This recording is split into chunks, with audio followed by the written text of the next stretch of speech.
I've been doing a lot of reflecting on what it means to be Gen X and how we have perpetuated some negative things. This might get a little long, so hang in here with me. To know where we come from, we have to know where we've been. And I remember distinctly being a high schooler. So I graduated in 1987.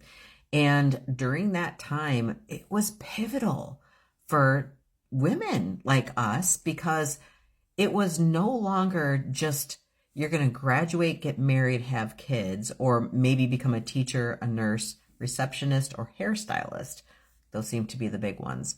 It was you can go to college. 1980s were a big year for women to know that they could actually become higher educated. So many of us were heading off to college or tech schools. Now, when I think about our moms, like that was pretty cool too, because back in the 50s and 60s, when they're graduating high school, they were going to be stay-at-home moms primarily. And then all of a sudden, without any formal education or background, in the 80s, we became very consumer focused, having more, doing more, all these things. They needed more money too, so they headed back into the workforce that they didn't have any training for. And my mom's mom, my grandma, was during wartime when she was in high school. So my grandpa went off to war as soon as he graduated high school, leaving her behind to work in some jobs, but they didn't really go to school. Fast forward now, the millennial generation has the highest percentage of college graduates for women, and Gen Z, the women are actually exceeding men in college degrees. But here's the problem.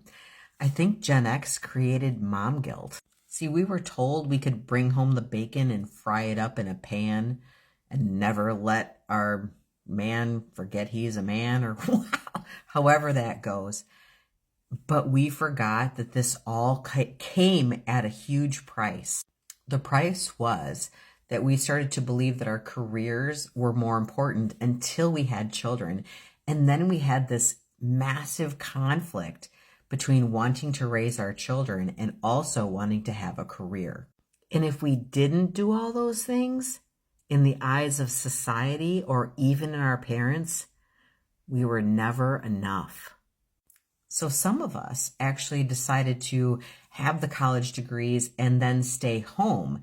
And now what's happening is called the silver divorce.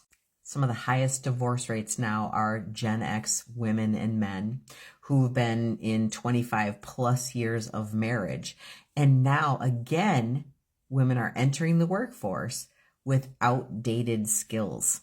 So yeah, we've created this weird dynamic between work and child rearing and home life. And I think it's coming back to us with generational anger. But we're being blamed for things that we're liberating, right? Because my generation was never taught any kind of balance or even self-care for the mom. It was just do more, be more, become more at anyone's expense.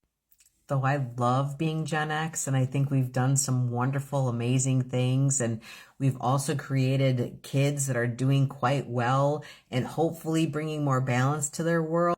I also believe it was a massive overcorrection and almost an extreme response to women. So I think there's an overcorrection happening now, but it's starting with things like blame.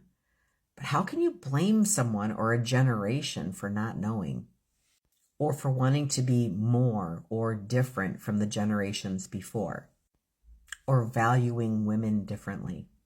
So basically, with all this generational blame, the message to us continues to be, we're not enough. And that really sucks. Anyway, what are your thoughts?